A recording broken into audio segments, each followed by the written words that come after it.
고사성어에 호사유피, 인사유명이라는 말이 있습니다. 이 말은 호랑이는 죽으면 가죽을 남기고 사람은 죽으면 이름을 남긴다라는 것으로 호랑이는 어떠한 죽음을 맞이하든지 가죽을 남기기 때문에 큰 유익이 되지만 사람은 죽게 되면 아무것도 남기지 않기 때문에 그 이름이라도 남겨야 된다는 의미를 가지고 있습니다. 즉 사람은 자신의 이름을 역사에 길이길이 남기기 위해서 삶을 절대로 헛되이 보내서는 안 된다라는 것이죠. 여러분, 우리가 보통 잘 인식하지 못해서 그렇지 이름은 사람에게 있어서 너무나도 귀하고 소중한 것입니다. 왜냐하면 이름에는 그 사람에 대한 어떤 정체성과 장래에 대한 아름다운 소망이 담겨져 있기 때문입니다. 우리 각 사람에게는 이름이 있습니다. 저와 여러분들도 모두 이름을 가지고 있죠. 그러시죠? 이름이 없으신 분들이 계신가요? 네, 다 가지고 계시죠? 그리고 그 이름에는 우리의 삶의 고유한 정체성이 담겨져 있습니다.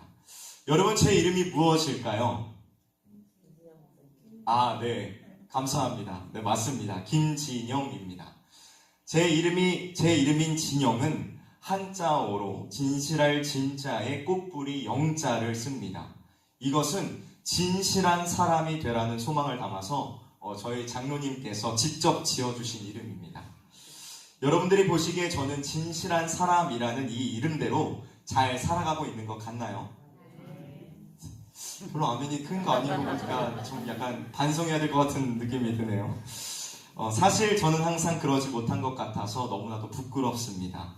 저는 제 이름이 불릴 때마다 진실한 사람이 되어야 한다는 제 정체성을 확인하게 되는데 그렇게 살아가고 있지를 못해서 너무나도 부끄러울 때가 많이 있습니다.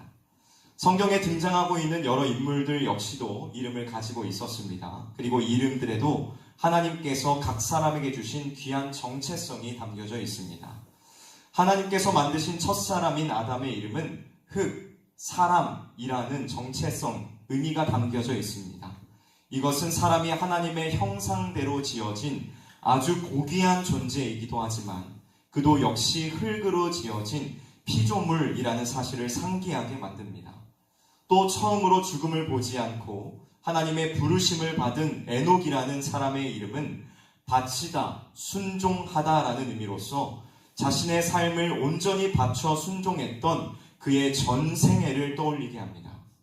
그리고 에녹의 후손인 노아의 이름은 안식, 쉬다, 정착하다라는 의미로 전 인류에 닥친 거대한 홍수 속에서 하나님의 은혜로 구원받은 이 노아가 마침내 안식을 얻게 되었다는 것을 이름을 통해서 성경은 우리에게 보여주고 있습니다.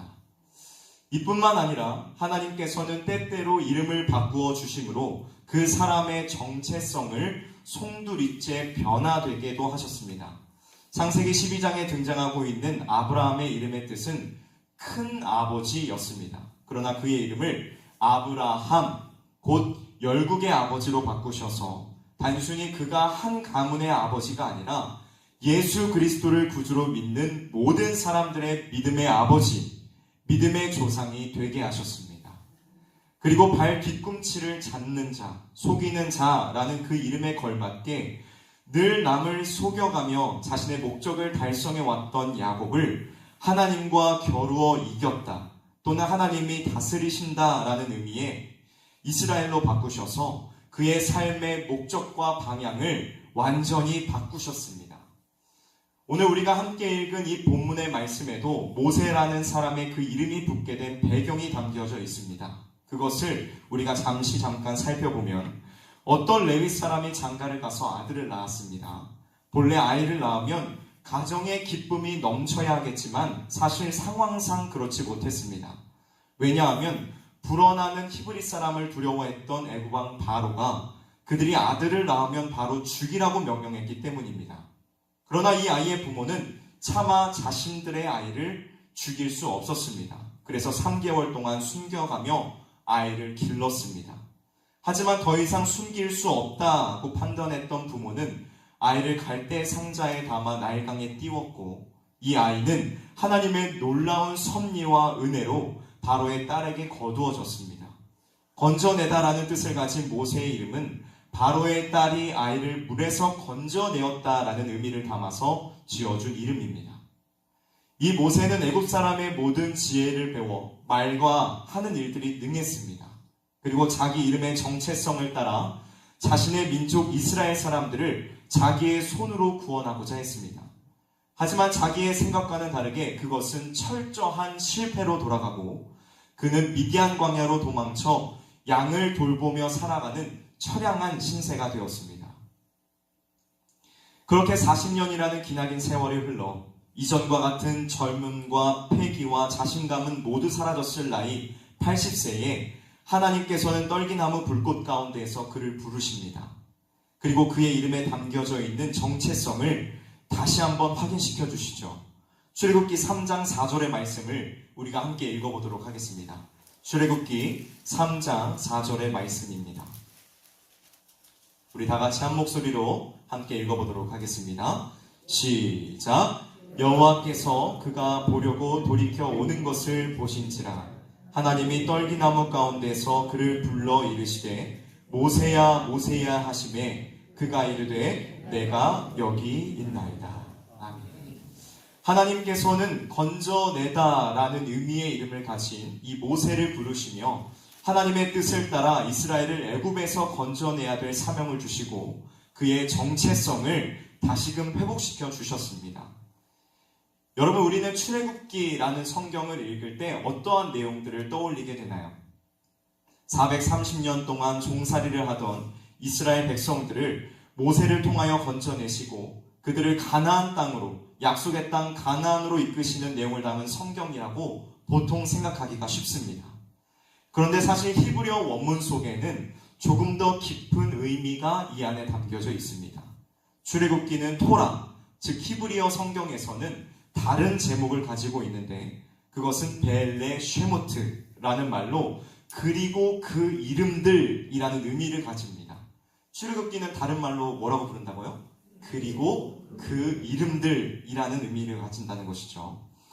이것을 통해 우리는 이 출애굽기라는 책이 단순히 모세를 필두로 한 이스라엘 백성들의 애굽 탈출기를 그리고 있는 것이 아니라 430년이라는 긴 시간 동안 노예 생활에 찌들어 있던 이스라엘 백성들이 노예 근성, 패배의식, 하나님에 대한 불신앙을 버리고 그들이 하나님의 백성으로서 그분의 다스림을 받으며 승리하는 삶을 살아간다는 의미의 이스라엘, 그 이름의 본질과 정체성을 회복하는 과정이 담긴 성경으로 봐야 된다는 것입니다.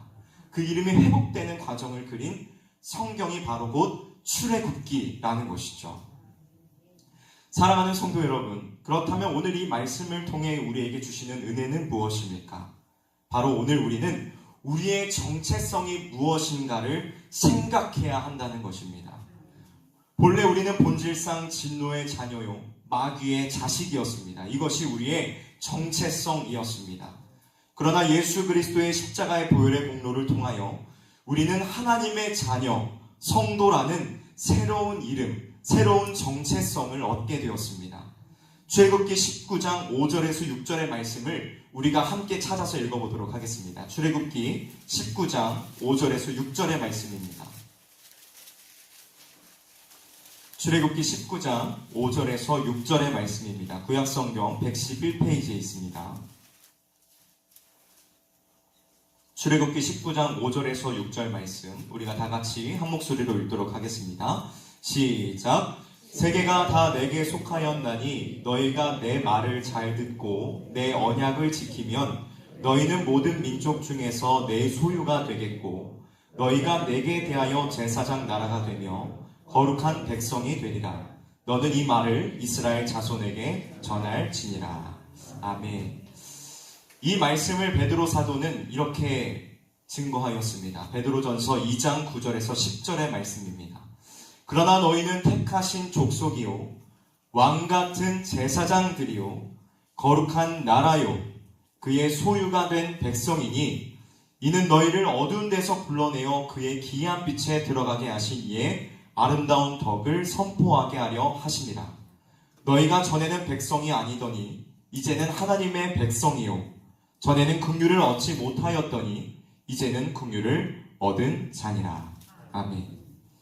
여러분, 우리의 정체성은 하나님께서 그 아들의 핏값으로 부르신 택하신 족속이요, 죄와 사망을 이기신 예수님을 닮아 그 능력으로 하나님과 사람을 섬기는 왕같은 제사장이요, 거룩히 구별하여 하나님께로 돌려야 할 거룩한 나라요, 그분의 특별한 기업으로 삼기 위해 부르신 하나님의 소유된 백성입니다.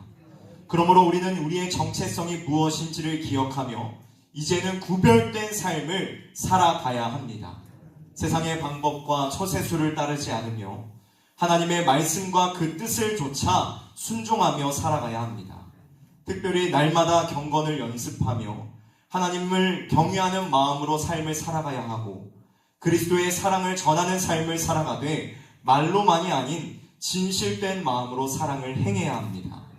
물론 이러한 삶을 살아가는 것이 결코 쉬운 일은 아닐 것입니다. 왜냐하면 성도의 삶은 끝없이 자신을 부인해야 하는 삶이며 많은 경우 손해를 감수해야 되는 삶이기 때문입니다. 또 여러분, 우리는 실패도 많이 하게 될 것입니다. 우리의 연약함은 우리를 세상으로 또다시 이끌고 갈 것이며 사단은 죄책감 속에 끊임없이 우리를 잠기게 할 것입니다. 그럴 때마다 우리는 다시 그리스도의 십자가를 바라봐야 합니다. 예수님의 자비와 긍휼을 바라며 그분의 도우심과 친절을 구해야만 한다는 것입니다. 사랑하는 성도 여러분, 사랑하는 성실의 성도 여러분, 이 땅에서 성도로 살아간다는 것, 이 땅에서 그리스도인으로 산다는 것 너무나도 힘드시죠? 여러분들의 그 노력, 그 눈물 주님께서도 알고 계십니다. 여러분들이 그리스도인으로 살아가며 겪게 되는 아픔과 슬픔, 눈물과 억울함 다 주님께서 알고 계십니다. 그러니 여러분, 포기하지 마십시오. 오늘도 여러분들에게 주어진 이 귀한 하루의 시간 속에서 성도로 구별되어 살아가기를 힘쓰며 자신의 정체성을 지키기 위하여 끊임없이 분투하는 저와 여러분들이 되시기를 우리 주 예수 그리스도의 이름으로 간절히 축복합니다. 말씀을 마무리하도록 하겠습니다. 영어 속담에 이름은 채무다 라는 속담이 있습니다. 이것은 사람은 자신의 이름에 책임을 지는 삶을 살아가야 한다라는 의미를 담고 있는 것이죠. 우리도 성도라는 이름에 책임을 지는 삶을 살아갈 수 있기를 바랍니다. 구별된 거룩한 삶을 통하여 하나님의 영광을 드러내는 저와 여러분들이 되시기를 주님의 이름으로 간절히 소원합니다. 함께 기도하도록 하겠습니다.